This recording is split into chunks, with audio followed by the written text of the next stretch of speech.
আগামী 14ই জানুয়ারি 2026 মকর সংক্রান্তি।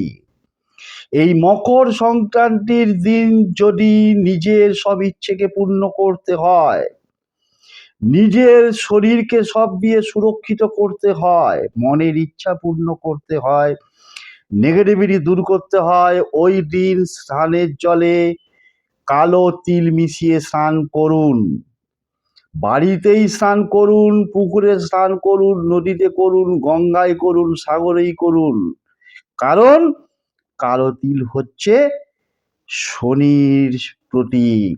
সুতরাং ওই দিন 14ই জানুয়ারি রবি কোথায় যাচ্ছে? মকর রাশিরে। মকর রাশির অধিপতিকে শনি। পিতা পুত্র সম্পর্ক অত্যন্ত খারাপ।